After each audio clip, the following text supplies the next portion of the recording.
coming, the sun's zooming in, meltdown expected, the wheat is good there, engines stop running, but I have no fear, 'cause London is drowning.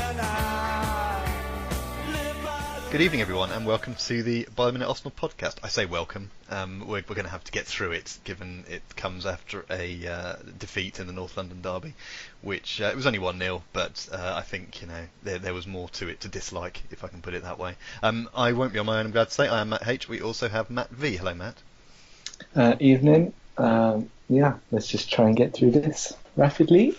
The sad thing is we've had too many pods of this nature over the sort of 2 years we've been doing it, so we're practiced at it, which is a good and very much a bad thing when it comes down to it. I'm glad to say we also have Pete here. Hello, Pete. Good evening, and I'm very pleased to have had the day off work and been able to pretend football doesn't exist. It's nice, isn't it, when that happens? I had something similar, and it's very pleasant when you can ignore all the news and noise and all the rest of it that's around the game, even if it's just for a little bit. Sooner or later, reality comes back, and indeed that's what we're going to do now, because now we're going to look back at that game just to really cheer everyone up. So we'll get through it quickly if we can. Arsenal played Spurs at Wembley on Saturday lunchtime and lost 1-0. Harry Kane scoring after 49 minutes. It could have been more, I think it's safe to say. Although the first half wasn't too bad, the second half, particularly for sort of a 15-minute period where Spurs were completely on top, and we had some last-ditch defending and, dare I say, some rather goalkeeping to thank for the result staying as it did. But let's not jump too far ahead of ourselves. Let's look at the team news. The team shape, I suppose, might be the interesting thing here, with the way Ozil, Mkhitaryan and Aubameyang were playing. El Neni was in as well. Where should we start? Matt, any thoughts on the team setup and just the way we started the game? Yeah, I guess it was obvious he's going to go for a more defensive shape. It was a shame Ramsey was injured, so he couldn't be in the squad at all. And then that, I guess, didn't really leave us with many other options in midfield. I don't know, I just feel going with that defensive setup and how rigid it made Mkhitaryan and Ozil in having to stick to their wings, it sort of just set the tone for the game straight away, because I don't think we're good enough to just sit back and try and defend really, while also trying to have any threat going forwards. And it just meant, while we were vaguely solid for the start of the game, we just looked pretty terrible going forwards, apart from a couple of breaks which we messed up as well. So I can get the logic behind trying to go more defensive and more solid, but having seen how they played against United and Liverpool, they're so comfortable when teams just do that. Whereas when you press them high and try and attack them, which I think we have the players to do, they're a lot more vulnerable. But I guess it would have been extremely brave to go all guns blazing in a North London derby to start with. Yeah, I suppose whilst we shouldn't get too excited about the excellent attacking performance against Everton the week before, we probably shouldn't get too depressed about the way things worked out this week. But it's easy to say after the event. Of course, it's not much fun when you've lost to Spurs in such a fashion. Pete, any thoughts on the way the team lined up? Yeah, I was a bit disappointed. I think he always was going to go a bit more defensive, but I found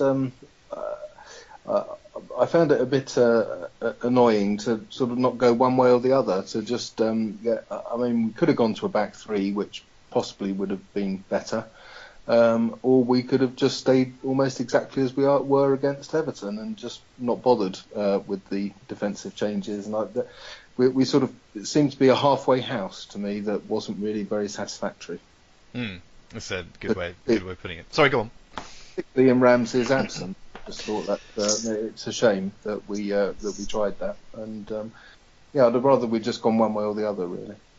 Yeah, Ramsey's absence was a shame, I think, because he, obviously coming off the back of a hat-trick the previous week, he would have been, I think he's a good player to have at hand, even if you decide you don't want to start with him for whatever reason. Spurs started well, as home teams so often do, but I thought the first half was pretty even by the end of it. I thought we had some chances. The obvious one that springs to my mind was the Jack Wilshere through ball for Aubameyang. Didn't get away with it this time, offside, even though he probably wasn't, but then compare and contrast with the game against Everton last week when he probably was offside but wasn't called. Pete, any thoughts at all about the first half in general? No, only that if you'd had the choice between the offside being given against Everton and given against Spurs, you'd have taken it given against Everton, wouldn't you? True. If they're going to have the video, stuff coming in, perhaps we can go one step further, and you can sort of pick and choose when you get the decision reviewed across different games. That would be somewhat controversial, I'm sure. But yeah, It was nice after having seen the way the change of approach we made that we were relatively organised in the first half, and things didn't look disastrous at all. Really, we had Harry Kane pretty much under control, other than one glorious chance which he missed. And I thought in general it was a pretty well organised performance. We just didn't have a lot of attacking verve.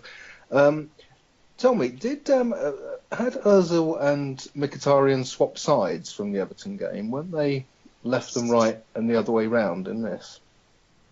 Yeah, that rings a bell. I must admit, I hadn't taken enough notice, not so much of this game, but of the Everton one. But yes, and there did seem to be a little bit of moving around. I mean, Mkhitaryan's come in for some stick. He really didn't throughout the game produce very much. But again, let's not get too excited over one game. But yeah, it's an interesting point. Matt, any thoughts on that first half? No, it was pretty boring, which isn't a bad thing, really. We kept them contained. We didn't really allow them to break on us. I thought Elneny did a decent job in sort of mopping up, and Wilshere had some bright moments. But I just felt we could have done more on the break. We could have been a bit more clinical. We had a couple of chances from their corners where we had numbers, but our final ball was poor. But no, we didn't really have any chances, and we limited them. And so going in at half-time 0-0, I was pretty happy because it's even, and we have the attacking players and the potential to improve going forward. Fortunately, I don't know what got said at half-time because it was a slightly different game almost immediately. It's an interesting point, isn't it? Teams who are behind, they have their talk at half-time and they come out, guns blazing. I don't know what. Yeah. So did you say right? Just give up now, chaps. Just get back. And of course, we must let them score an early goal because we're so good at that kind of thing. And lo and behold, that's exactly what happened. Harry Kane scored within 4 minutes of the second half, which just then seemed to open the floodgates for a Spurs sort of completely dominant performance. And 1-0 is 1-0, and you can always come back from that. And we had our chances, which we'll come to in a second, I think, at the end. But I'll go to Matt for this. We have to thank Petr Cech, don't we, for keeping it at 1-0. He was he made the odd. I don't want to say cock up, because that's a bit too harsh, but some of his sweeper keeper attempts were not A1, should we say? But just purely on keeping the ball out the net, he was pretty hot for that period. I thought he was excellent, kept us in it. He was, because we were rapidly collapsing in front of him. Yes. There was no real need to, because there's still 40 minutes left, so just try and keep it solid. But no, we then decided to stop marking Kane. He had a couple of chances to score again. Central defence just disappeared, as did the midfield, and Cech did really well to keep us in it. Saved, I think, from a Kane volley, and then a really good save from an Eriksen free kick. But yeah, Tottenham were threatening to turn that into 2 or 3-0 very quickly. And but for Cech, they would have done. As you said, with the ball at his feet, he was ambitious, shall we say. Didn't just want to hoof it long, which I don't mind, but the dribbling around players I could probably do without. But no, he's probably our best player, and one of the only reasons, along with some pretty poor finishing from them, that it didn't end up 4 or 5-0, which it easily could have. Yeah, I think Cech would get the Arsenal Player of the Game award, certainly. I like seeing. I think Wilshere's done well again. He seemed fairly comfortable. I appreciate it was in a performance that was not particularly good from anyone, but particularly in the first half. I was just going to go back to that. He seemed to be able to take control of it. He always looks like he's got so much time, and it's nice that he's still able to do that, even though obviously he's had a lot of time away over the past few months. So it's really looking for a very small chink of light in the way the whole game went. But I thought that was something. Pete, any thoughts on the second half deluge, as it were, from Spurs, and how we dealt with it or didn't in the main? That was precisely it, wasn't it? It was a horrible 15-20 minutes that we didn't deal with at all. And I think, although it was horrible, after it had sort of faded to some extent, I found myself feeling, well, I do hope that Tottenham will regret not having taken their chances in that time. Because overall, if you think back, I don't think Harry Kane actually had that great a day, did he? He scored the winning goal, which could easily not have been a winning goal, and missed 2 or 3 chances that you think he might normally have taken. Yeah, I mean, again, it's the keepers there, and there's a couple wide. I mean, I suppose we should, just for the sake of argument, we should note there was some complaints about his goal that he might have fouled Koscielny, but it's absolute rubbish. Of course he didn't, and I think it was just in the case of people, looking, clutching at straws, as it were. But I don't know. Feel free to mention it if you disagree. But I didn't. I was barely worth mentioning. I thought, given he was just better up to the ball, wasn't he? It was a perfectly good goal. Yeah, so there we are. We've said that now. Annoyingly good, and actually, that's what we want to see our strikers doing, isn't it? Jumping that high, and when the defender isn't jumping at all, and of course you're going to push someone in the process of that, but it wasn't a foul in any way, so nothing wrong with that. Worth mentioning, and as you say, we did perhaps have the chance to undeservedly snatch it, but I don't think any of us would have been complaining. The chances fell to Lacazette, or the one big. There was a couple, weren't there, towards the end, and he hadn't been on the pitch very long. He didn't make the most of his opportunity. Matt, any thoughts on his, should we say, continued problems? Yeah, I thought the subs.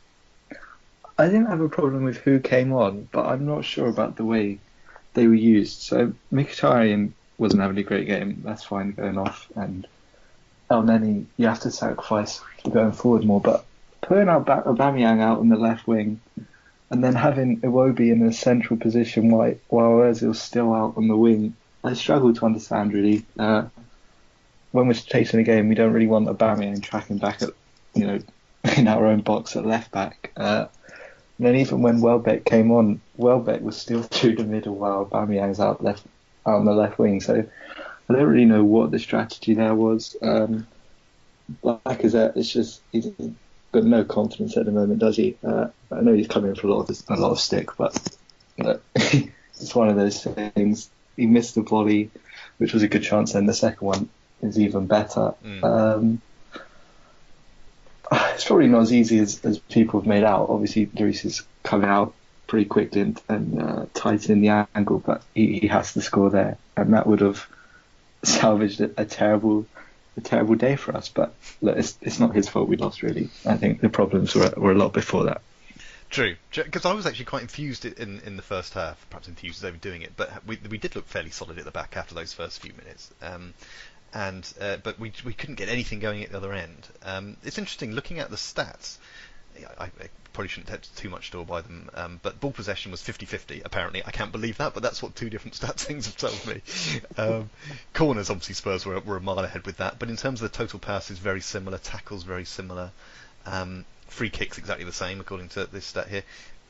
The obvious difference is goal attempts. We had 6, they're 18, they had 6 on target, we had just the 1. That's the problem as far as Saturday's concerned, isn't it? There just wasn't any firepower. But let's broaden things out just a little bit before we leave this game, consign it to history and forget about it and never speak of it again. In a more general sense, this away record, we've got to mention it because it's a shambles. We've got, is it 13 points from 14 games or the other way around? It's awful. Pete, any thoughts as to why this is happening? Oh God, no. Well, that's obviously just the reaction when you see it on waveform. Maybe that's an unfair question. Given that we would be third in the table if it was just based on home games, just behind the Manchester teams, what is going on?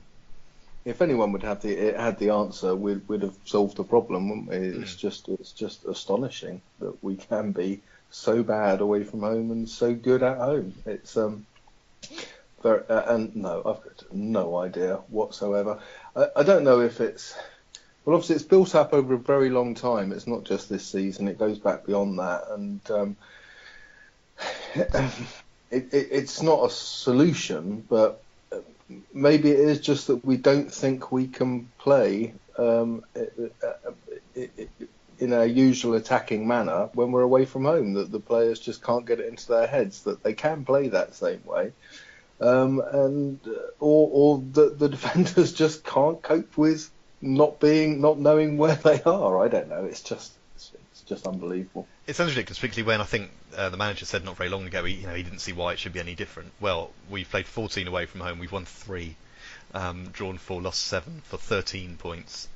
We scored 15 goals and conceded 22. That's our away form, such as it is. Matt, any idea? Because if you have any ideas, obviously tell us, but then also tell Arsenal if you can think of any reasons.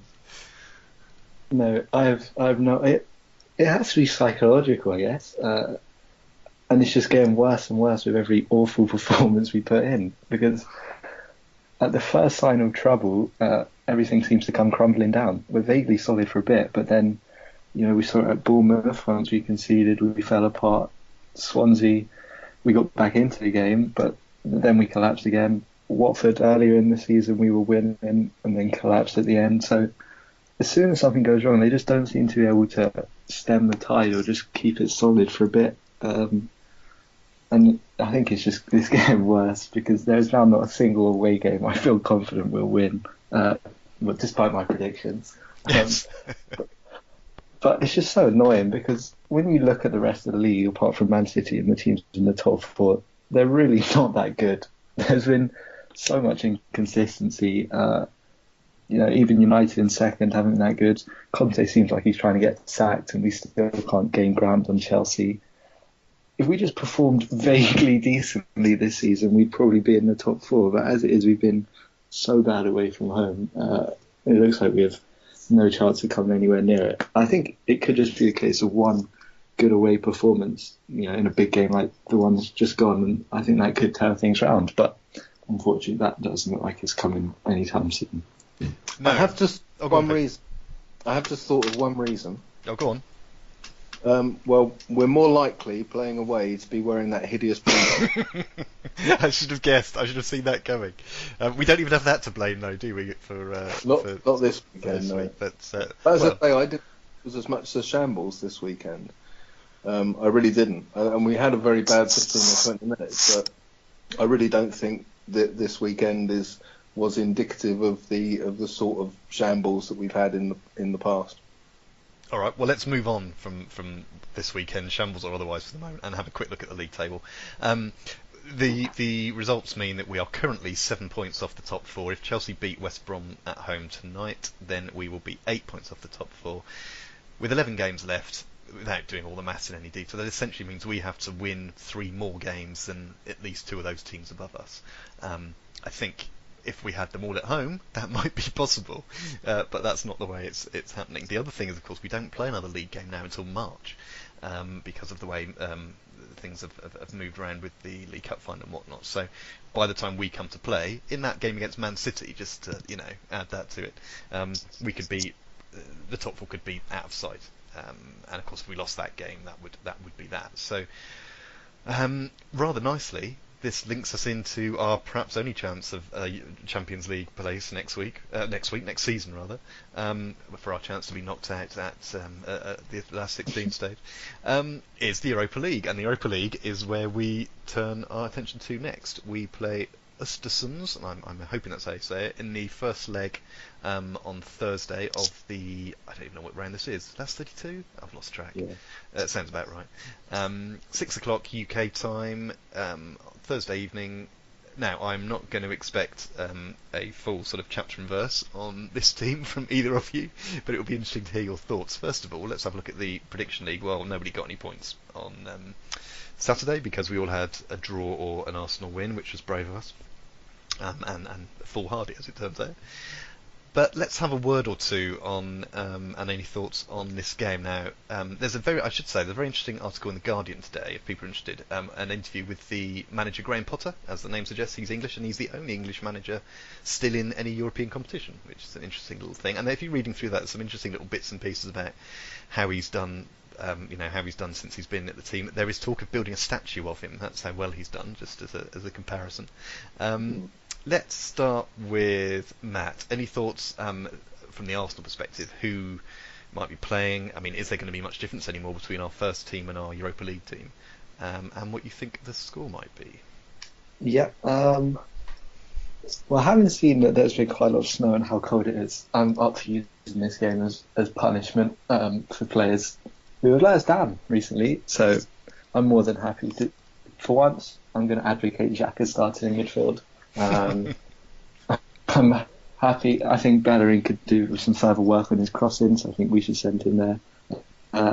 I think we have to take it relatively seriously, simply because our away form is so bad. We're more than capable of throwing this away, and really we want to try and do as well as possible this week, so that next week we can rest them as many players as possible ahead of the cup final. So I think we should really try and go out this week and get the tie done. I'm pretty sure I read somewhere that Östersunds, their home form is actually very good, so it doesn't bode well. And I think they play in red, so does that mean the blue kit comes out? Oh, it may well do. Oh dear, Pete's going to be angry already now. We're in huge trouble. But I think we'll see a mix of youth, maybe a few more first team players. Obviously, Aubameyang can't play, so I imagine Lacazette will be there. I was going to say I'll change my prediction form and predict us to lose every away game, but surely even we can't lose to this team. I will go 3-1 Arsenal. 3-1 again. Well, that's what you did against Bate, I can see. Oh, and against Belgrade as well. And didn't get any points there. I got your point on the Bate one, but there we are. Yeah. I'll jump in next, just because I was updating the sheet before quite a while before we started doing this, and I just put 3-0 to Arsenal in, and I have no idea where that came from. It's obviously ridiculous, given that we're going to have a striker with no confidence, and we may have a smattering, shall we say, of less experienced players who haven't let us down so far, actually. So there's no reason why they would now. But I don't know enough about Östersunds, so I apologise if I'm taking them lightly. But if we want to do well in this competition, we have to be winning these games relatively comfortably. I take the point about the getting some work done, as it were, before the cup final in a sort of week after. So yeah, I'm going to go 3-0 on no other basis than I'm just desperate for us to win. I think that's what I'm doing. I'm willing to score rather than actually having any evidence for it. That's what I said earlier. So even with your point about their home form and the kit, I'm going to stick with that, because that's what I stuck into the spreadsheet earlier. All right, Pete, you've now got lots of extra information there. So where are you going to go with this? Where am I going to go? Well, as you say, we've got ourselves into that position that we really didn't want to be in, where this Europa League malarkey is our best chance of getting into the Champions League. So we've got to take it seriously, haven't we? We've got no chance in the top four now, as far as I can see. So we've really got to take it seriously. And were it me, looking at the fixtures that come after that, with the League Cup final following on the Sunday after the return leg, I think I would go very strong in the away leg, and really try so hopefully to have the ability to rest some players in the home game the week after. So I'm hoping that will happen, and I will, on that basis, say 4-0. 4-0? Wow. Well, I mean, why not? You know, there's a much chance that it could be. We have not learnt our lessons. We really haven't. We have not. If we do this again next summer or next year, I want us all throughout the summer to have been practicing our prediction stuff. All right. Well, look, we'll close it there then, because if we're happy with that, we needn't tarry any further, because we've got to come back next week and do the same thing again. So we'll be back again next week then, and we'll be previewing. So we'll talk about the results in Sweden, and then we'll be able to preview the game in Sweden. Sorry, the home game for the following weekend, and of course we'll have a preview of the League Cup final, which we may be doing through sort of gritted teeth and hands in front of eyes or something, because it's against Man City. But we'll worry about that next week. For the moment, then. Thank you very much, Pete. Thank you, Matt, and let's hope for a better week. Did you have anything else to say about this week? I feel I've rushed through at the end there. Was there anything else you'd like to add? No, I've said quite enough. That's fair enough. Matt, same to you. Anything else to add, or should we close the book on this one? No, I think that's it. If we do lose to Östersunds, I'm not sure I'll have the mental strength to come back next week and have to preview another game with them. So fingers crossed. I suppose if we didn't lose too heavily, we'd still have the chance of qualifying. But isn't that a depressing sentence for me to have to say? And you know what the worst thing is? That it's not beyond the bounds of possibility this season. Absolutely not. Yeah, that's the worst bit. Anyway, Matt, thank you very much for your time. Thank you. And thank you everyone for listening. We'll be back next week with hopefully a win to discuss. But you know, we can't guarantee that. But fingers crossed. Anyway, thank you very much everyone for listening, and we'll see you next week. Take care. Bye bye.